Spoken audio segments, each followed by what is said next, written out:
नमस्कार। आइए आज हम इस वीडियो के माध्यम से आओ करें और सीखें दक्षता उन्नयन वर्कबुक विषय गणित। देखिए इस प्रकार से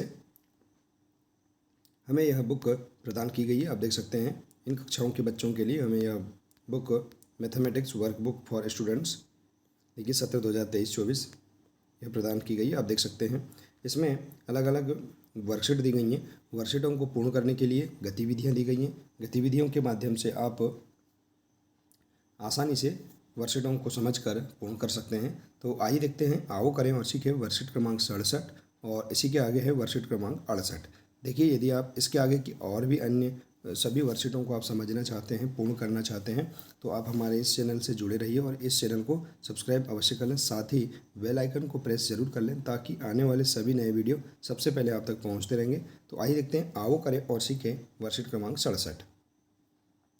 देखिए इसमें दिया है गतिविधि का नाम बदल कर बताओ। उप अवधारणा है एक मानक इकाई को दूसरी मानक इकाई में बदलना। तो देखिए हम वर्कशीट को पूर्ण करने से पहले हम जो गतिविधि दी गई है इसे हम समझ लेते हैं। देखिए यहाँ दिया है बच्चे कुछ वस्तुएं जैसे कि साड़ी, धोती, टेबल, दरवाज़ा आदि की लंबाई सेंटीमीटर में और उन्हीं वस्तुओं की लंबाई मीटर में मापकर तालिका में लिखेंगे। जैसे कि साड़ी की लंबाई वह लंबाई यहाँ पर मीटर में या सेंटीमीटर में तो आप बता सकते हैं। देखिए यहाँ पर सेंटीमीटर में और यहाँ मीटर में। तो साड़ी देखिए बहुत लंबी होती है तो इसकी लंबाई यदि मान लीजिए तीन मीटर है तो हम 3 मीटर लिख देंगे। इसके बाद देखिए धोती, इसकी लंबाई यदि मान लीजिए 2 मीटर है तो हम 2 मीटर वाले कॉलम में लिख देंगे। और टेबल, इसकी लंबाई यदि मान लीजिए 1 मीटर से कम है, 70 या 80 सेंटीमीटर है तो हम उसे लिख देंगे 70 सेंटीमीटर। और दरवाज़ा यदि मान लीजिए 1 मीटर का है तो हम 1 मीटर लिख देंगे। तो इस प्रकार से हम वस्तुओं की माप आसानी से लिख सकते हैं। तो अब आइए देखते हैं हम इस गतिविधि को कैसे पूर्ण करेंगे। देखिए इसमें दिया है निम्नलिखित वस्तुओं के माप सेंटीमीटर और मीटर में लिखें। तो अब देखते हैं। देखिए कॉलम दिया गया है वस्तु माप सेंटीमीटर में और माप मीटर में। देखिए अधिक जो लंबी वस्तुएं होती हैं इनकी माप को हम मीटर से दर्शाते हैं और छोटी वस्तुओं की माप को सेंटीमीटर से दर्शाते हैं। तो आइए देखते हैं। जैसे कि दरवाजे की लंबाई हम स्केल की सहायता से माप लेंगे। हमें पता है कि 1 मीटर में 100 सेंटीमीटर होते हैं। देखिए यदि 100 सेंटीमीटर से अधिक माप है तो वह मीटर में आएगा और यदि मान लीजिए 100 सेंटीमीटर से कम है तो इसे माप को हम सेंटीमीटर में लिखेंगे। तो देखिए दरवाजे की माप यदि मान लीजिए 1 मीटर है तो हम यहाँ पर मीटर वाले कॉलम में लिख देंगे 1 मीटर और सेंटीमीटर वाले कॉलम में डैश लगा देंगे। इसके बाद देखिए पलंग की लंबाई यदि मान लीजिए 1 मीटर है तो हम 1 मीटर लिख देंगे या 1.5 मीटर है तो 1.5 मीटर लिख देंगे। इसके बाद गन्ने की लंबाई भी यदि 1 मीटर है 2 मीटर है तो हम इसे लिख देंगे। चादर की लंबाई देखिए यहाँ पर हम देखेंगे यदि चादर 1.5 मीटर लंबा है हम उसकी लंबाई यहाँ पर लिख देंगे। इसके बाद है बाह, हमारा जो एक बाहा होता है इसकी लंबाई यदि मान लीजिए 30 सेंटीमीटर या 40 सेंटीमीटर है तो इसे हम लिख देंगे सेंटीमीटर वाले कॉलम में। किताब की चौड़ाई माप सकते हैं। यदि मान लीजिए 20 सेंटीमीटर है तो हम 20 सेंटीमीटर लिख देंगे। और फर्श की चौड़ाई देखिए फर्श चौड़ा है तो इसकी लंबाई मीटर में आएगा। यदि मान लीजिए 2 मीटर या 3 मीटर है तो हम इसे लिख देंगे। और कमरे की ऊंचाई भी मीटर में आएगी। यदि मान लीजिए 2 या 3 मीटर जो भी कमरे की ऊंचाई अगर है तो उसे हम मीटर वाले कॉलम में लिख देंगे। इसके बाद है बच्चे की खुद की लंबाई। यदि हम स्वयं हम स्केल की सहायता से माप कर देखेंगे। यदि मान लीजिए हमारी लंबाई 40 सेंटीमीटर या 50 सेंटीमीटर या 70-80 सेंटीमीटर है तो उसकी लंबाई को हम लिख देंगे। तो इस प्रकार से देखिए यहाँ पर हमने यहाँ उदाहरण स्वरूप एक अनुमानित माप लिख कर बताया है। आप इसी प्रकार से वास्तविक माप यहाँ पर लिख सकते हैं इसे समझकर। तो देखिए इस प्रकार से हम यहाँ पर इस प्रश्न को आसानी से हल कर सकते हैं। देखिए इस प्रकार से आप इस वर्कशीट को पूर्ण कर लेंगे। इसके बाद देखिए अगली वर्कशीट है वर्कशीट क्रमांक 68। देखिए इसमें भी दिया है बदल कर बताओ। उप अवधारणा है एक मानक इकाई को दूसरी मानक इकाई में बदलना। तो देखिए सही विकल्प दिया है। सही विकल्प छांटकर सही उत्तर पर टिक का निशान लगाएं। जैसे सेंटीमीटर, मिलीमीटर तथा मीटर में सबसे बड़ी इकाई क्या है? तो इसमें सबसे बड़ी इकाई है मीटर। इसके बाद देखिए 100 सेंटीमीटर बराबर क्या होता है, 1 मीटर होता है। 1 मीटर में 100 सेंटीमीटर होते हैं। इसके बाद देखिए हल कीजिए, सेंटीमीटर में बदलिए। देखिए हमें पता है कि 1 मीटर में 100 सेंटीमीटर, तो देखिए यहाँ पर 4 मीटर में कितना होगा, 100 गुणा 4 बराबर 400 सेंटीमीटर।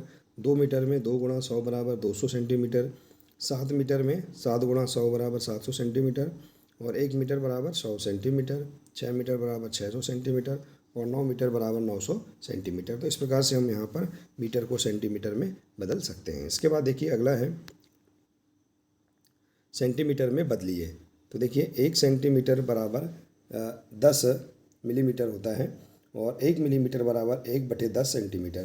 तो देखिए यहाँ पर हम देखेंगे 10 मिलीमीटर बराबर 1 सेंटीमीटर हमने यहाँ समझा है। तो इसी प्रकार से 20 मिलीमीटर बराबर 2 सेंटीमीटर। 40 मिलीमीटर बराबर 4 सेंटीमीटर। 60 मिलीमीटर बराबर 6 सेंटीमीटर। और 80 मिलीमीटर बराबर 8 सेंटीमीटर। और 90 मिलीमीटर बराबर 9 सेंटीमीटर। तो इस प्रकार से हम मिलीमीटर को सेंटीमीटर में बदल सकते हैं। इसके बाद देखिए अगला प्रश्न है, एक तार की लंबाई 2 मीटर 25 सेंटीमीटर है, तो उसकी लंबाई सेंटीमीटर में ज्ञात कीजिए। तो देखिए यहाँ पर 2 मीटर 25 सेंटीमीटर है, इसे हम सेंटीमीटर में बदलेंगे। तो देखिए तार की लंबाई दी गई है 2 मीटर 25 सेंटीमीटर, जबकि हमें पता है कि 1 मीटर में 100 सेंटीमीटर है। तो देखिए यहाँ पर है 2 मीटर, तो देखिए तार की लंबाई बराबर 2 मीटर को हम सेंटीमीटर में लिखेंगे 200 सेंटीमीटर धन 25 सेंटीमीटर। इसे हम जोड़ देंगे तो क्या जाएगा हमारे पास 225 सेंटीमीटर। तो इस प्रकार से हम यहाँ पर मीटर सेंटीमीटर को सेंटीमीटर में हम बदल सकते हैं। इसके बाद है एक कोट बनाने में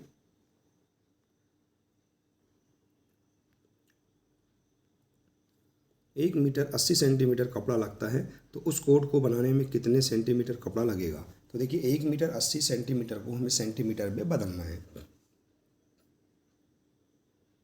तो देखिए कोट बनाने में कपड़ा बराबर 1 मीटर 80 सेंटीमीटर, तो 1 मीटर बराबर 100 सेंटीमीटर।